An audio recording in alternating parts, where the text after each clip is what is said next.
Alors ici, je vais aborder le sujet des encres, en fait. Les encres offset, les encres utilisées dans la technique d'impression la plus répandue, l'offset, elles sont transparentes. Et en fait, elles servent de filtre à lumière. Et pour bien comprendre ça, je vais utiliser le document ici que j'ai réalisé pour vous expliquer ça. Donc, ce n'est pas possible d'imprimer des photographies avec des encres rouges, vertes et bleues. Pour imprimer des photographies, on utilise des encres cyan, magenta et jaune. La question, c'est de savoir pourquoi.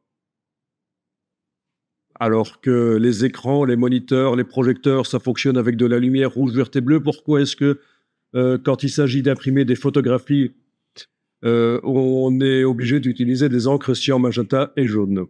Et donc, le petit document ici va vous expliquer concrètement pourquoi. Bien sûr, je peux imprimer du texte et des logos en rouge, vert et bleu. Ce ne serait pas un problème, mais c'est quand on doit reproduire une multitude de tons, comme typiquement dans les photographies, que ça va poser un problème si j'utilise des encres rouge, vert et bleu. Mais techniquement, pour l'imprimeur, ce n'est pas un problème de mettre de l'encre rouge, vert et bleu dans sa presse au lieu de l'encre cyan, magenta et jaune. Donc, petit avertissement là qui vient de passer pour indiquer que le document simplifie la réalité, parce que sinon, pour la compréhension, ce sera un peu plus difficile. Alors voilà, une partie du spectre des ondes électromagnétiques est composée d'ondes auxquelles les récepteurs de l'œil humain sont sensibles. Donc les cônes, typiquement les cônes sur la rétine de l'œil humain, sont sensibles à une partie du spectre des ondes électromagnétiques. Il y a plein d'autres ondes électromagnétiques, notamment les ondes radio, les rayons X, enfin les infrarouges, plein d'ondes électromagnétiques que l'œil ne voit pas. Donc, toutes ces ondes auxquelles les récepteurs de l'œil humain sont sensibles, ça forme ce qu'on appelle le spectre des lumières visibles. Et les ondes se différencient les unes des autres de par la longueur entre deux impulsions, c'est ce qu'on appelle la longueur d'onde. Et ici, vous voyez que ce qui est perçu comme étant du bleu, la perception à laquelle on a attribué le nom bleu, ce sont en fait des ondes où entre deux sommets, la longueur est assez courte. Ce qu'on appelle du rouge, ben, la longueur d'onde est plus grande. Et le vert, c'est moyen, c'est entre les courtes et les longues. Donc, dans le spectre des ondes visibles, il y a des ondes courtes, plus courtes, avec une longueur plus courte que d'autres, qui ont une longueur plus longue. Alors, on considère généralement que le spectre de lumière visible est constitué de trois grandes parties. Une partie constituée d'ondes courtes, d'ondes moyennes et d'ondes longues, mais en fait, c'est pour simplifier les explications qu'on fait ça. En réalité, c'est un continuum. On parle d'un continuum. Il n'y a pas de frontière entre les ondes courtes, moyennes et longues, évidemment. C'est un continuum, comme on le voit ici au-dessus. Mais vous allez souvent voir qu'on parle d'ondes courtes, moyennes et longues. Ce n'est évidemment qu'une vue de l'esprit. Et ce qui nous amène à scinder comme ça en trois le spectre des lumières visibles, c'est parce que dans l'œil, les cônes sont plus sensibles. Il y a trois types de cônes, chacun étant sensible différemment au spectre des lumières visibles. Il y a des cônes qui seront plus sensibles aux ondes courtes et des cônes qui seront plus sensibles aux ondes moyennes et d'autres plus sensibles aux ondes longues. Voilà pourquoi, en fait, on est amené à scinder quelque part le spectre en trois zones et pas en 4 ou 5. C'est parce qu'il y a trois types de cônes récepteurs sur la rétine.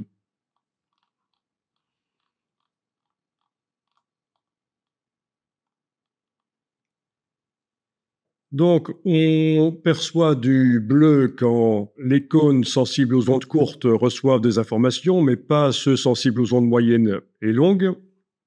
On perçoit du vert quand c'est les cônes qui sont sensibles aux ondes moyennes qui reçoivent des informations, pas ceux sensibles aux ondes courtes et longues. Et on perçoit du rouge quand les cônes sensibles aux ondes longues reçoivent des informations et pas les cônes sensibles aux ondes courtes et moyennes. Voilà. Si les trois types de cônes reçoivent à la fois en même temps des informations, ben, ce qu'on voit, c'est du blanc, plus ou moins intense suivant l'intensité du signal reçu, évidemment, suivant l'intensité de l'onde électromagnétique qui arrive sur la rétine. Plus ou moins coloré, suivant qu'il y a un type d'onde qui sera plus présent que les autres. Mais en gros, le blanc, c'est quand on reçoit, quand les trois types de cônes sont excités par les ondes électromagnétiques. Hein. Donc ça, c'était la petite introduction. Et alors, on va parler ici des couleurs secondaires. Le cyan, quand on voit du cyan, c'est quand les types de cônes sensibles aux ondes courtes et moyennes reçoivent des informations, mais pas ceux sensibles aux ondes longues. Et donc, on n'est pas ici dans le monde de l'art où les couleurs secondaires, ça va être du vert, du rouge et du bleu, en fait. Non, ici, on est en train de parler de lumière, et donc les couleurs secondaires, ça va être du cyan, du magenta et du jaune.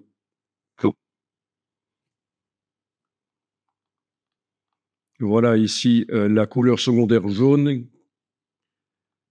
Vous avez compris le principe. Si on voit de l'orangé, ben c'est parce que il y a plus d'intensité d'onde longue que d'onde moyenne. Donc ça tire vers le rouge. C'est du jaune qui tire vers le rouge, c'est de l'orangé.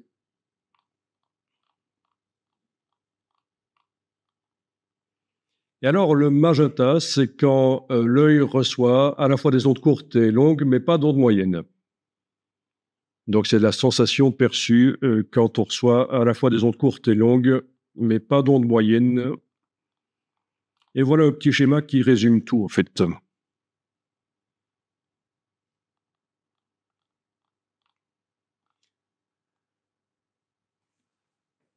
Alors, ça, c'est une orange sanguine qui existe dans la réalité. Et pour comprendre l'explication qui va suivre, il faut concevoir qu'un objet est constitué de matière qui agit comme un filtre qui absorbe certaines parties de la lumière blanche et qui en reflète d'autres parties de la lumière blanche. Donc on va commencer avec cette orange sanguine qui est éclairée par de la lumière blanche. Le vert ici est une couleur primaire, le rouge est une couleur primaire aussi, l'orangé est une variante de la couleur secondaire jaune, donc un jaune qui contient plus de lumière rouge que de lumière verte.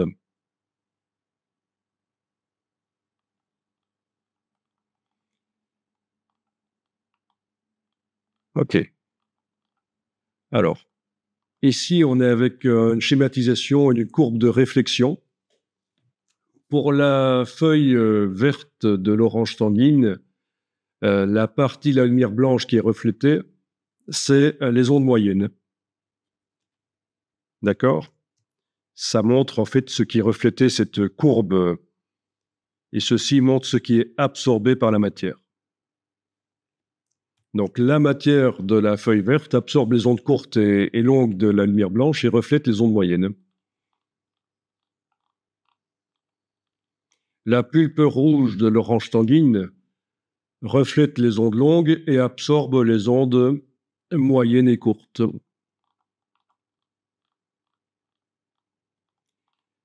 La pelure orangée de l'orange sanguine reflète des ondes longues, mais aussi un peu d'ondes moyennes, et c'est pour ça que le rouge va tirer vers l'orangé.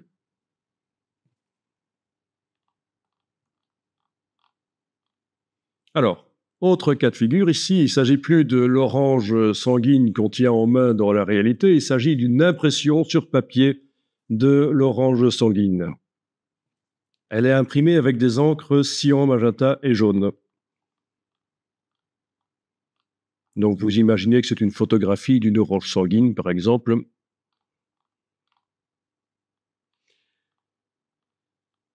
Alors, pour comprendre l'explication qui va suivre, il faut comprendre qu'une encre, c'est de la matière qui va agir comme un filtre, qui va absorber certaines parties de la lumière blanche et renvoyer vers l'observateur d'autres parties de la lumière blanche.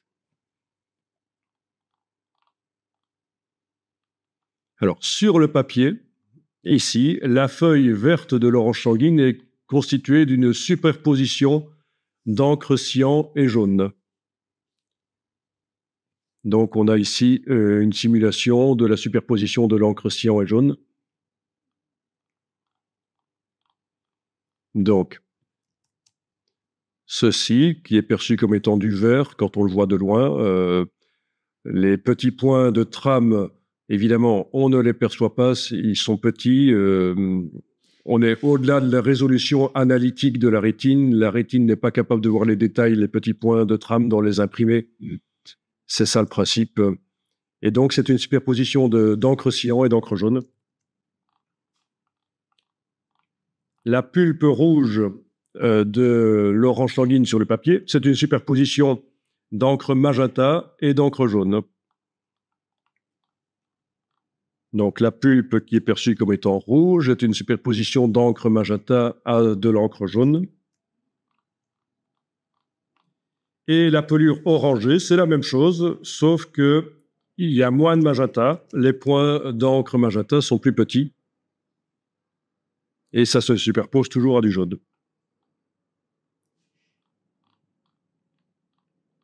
Alors, on va analyser un peu concrètement ce qui se passe, comment la lumière est filtrée par les encres cyan et jaune qui se superposent pour créer la feuille verte de l'orange sanguine sur le papier.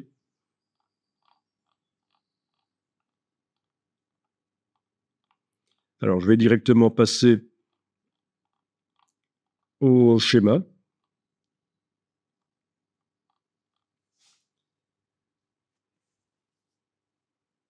OK, ça, c'est l'encre jaune qui laisse passer les ondes moyennes et longues, mais qui absorbe les ondes courtes. Donc, l'encre est transparente, elle agit comme un filtre, elle laisse passer les ondes moyennes et longues de la lumière blanche, mais elle bloque les ondes courtes qui sont absorbées dans la matière de l'encre. Ensuite, les ondes moyennes et longues, elles se reflètent sur le papier, qui est en dessous de l'encre, évidemment, puisque l'encre repose sur le papier. Et ces ondes moyennes et longues retraversent l'encre dans l'autre sens pour arriver vers l'observateur. Et s'il n'y a que de l'encre jaune sur le papier, vous voyez du jaune. C'est ça le principe, en fait. C'est vraiment un filtre qui se met entre votre œil et le papier, l'encre. Et donc, dans le cas de l'encre jaune, elle laisse passer les ondes moyennes et longues. Ça se reflète sur le papier, qui est juste en dessous de l'encre, logique, le papier blanc, qui lui reflète toutes les longueurs d'onde, courtes, moyennes et rouges. Oui, potentiellement, le papier blanc reflète la lumière blanche, c'est logique. Ici, c'est l'encre cyan qui laisse passer les ondes courtes et moyennes, qui ne laisse pas passer les ondes longues. Quand on superpose l'encre cyan et l'encre jaune, et c'est là que ça devient intéressant à comprendre, quand vous superposez l'encre cyan et l'encre jaune, la seule partie de la lumière blanche qui arrive à passer à travers ces deux encres superposées, ce sont les ondes moyennes. D'accord? Les ondes longues que l'encre cyan,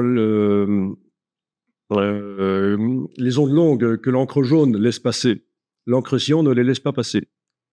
Les ondes courtes que l'encre cyan laisse passer, l'encre jaune ne les laisse pas passer. Donc, la seule chose qui s'est passée à travers ces deux encres superposées, c'est les ondes moyennes, et c'est pour ça que quand on superpose des cyans et du jaune, on voit du vert, en fait. On a superposé deux filtres à lumière.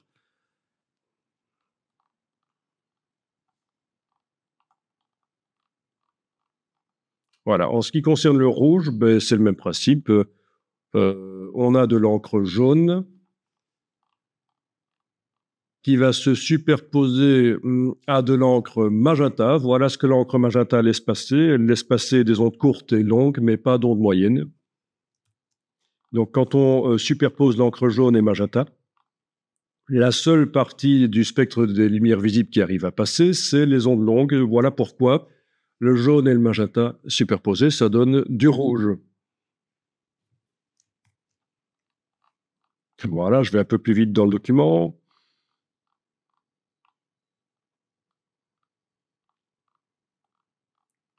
OK.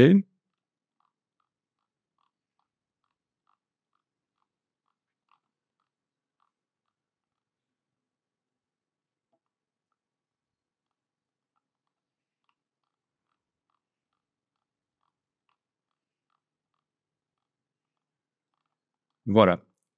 Alors, imaginons maintenant qu'on essaye d'imprimer la photo avec des encres rouges, vertes et bleues, plutôt que cyan, magenta et jaune. Qu'est-ce qui va se passer? Voilà, l'encre verte, qu'est-ce qu'elle laisse passer comme ondes? Uniquement les ondes moyennes. L'encre rouge ne laisse passer que les ondes longues. Et alors, on avait certainement avant... Ah non, je ne vous ai pas montré. L'encre bleue ne laisse passer que les ondes courtes, mais vous avez compris, vous n'avez pas besoin de voir le schéma. Voilà. Et alors, si je superpose de l'encre rouge et verte, qu'est-ce que je vais obtenir? Du jaune, là où ça se superpose, pas du tout, en fait.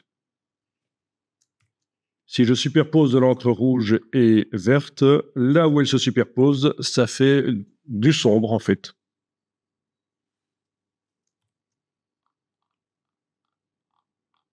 Pourquoi? Le schéma ici vous le montre. Hein. Si vous avez au même endroit sur le papier de l'encre rouge et verte, ce que l'encre rouge laisse passer de la lumière blanche, l'encre verte ne le laisse pas passer. Ce que l'encre verte laisse passer, l'encre rouge ne le laisse pas passer. Donc, il n'y a rien qui passe, en fait. C'est pour ça que ça donne du noir quand je superpose de l'encre rouge et verte.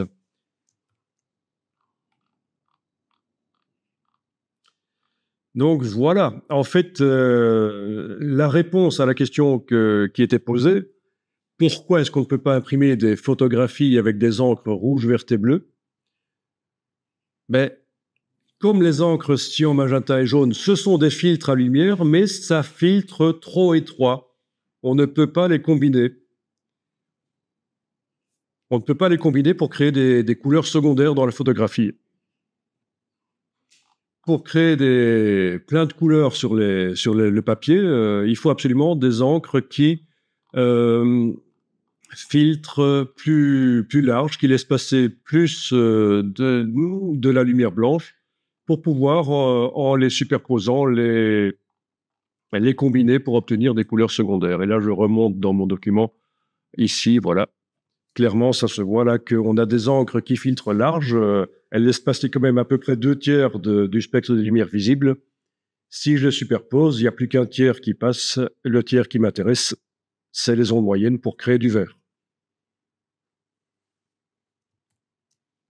Voilà. Et ça, c'est quand même intéressant à comprendre que les encres, ça fonctionne comme ça, en fait. Ce sont des filtres à lumière. Avez-vous des questions là-dessus?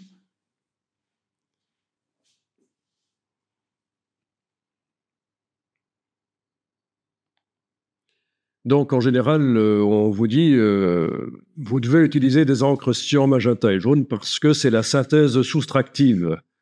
Mais là, vous avez eu une explication vraiment concrète. C'est la synthèse soustractive. Et pour qu'elle fonctionne, cette synthèse soustractive, il faut que les encres ne filtrent pas trop. Les encres rouges, vertes et bleues filtrent trop. On ne sait pas obtenir des couleurs secondaires en les superposant.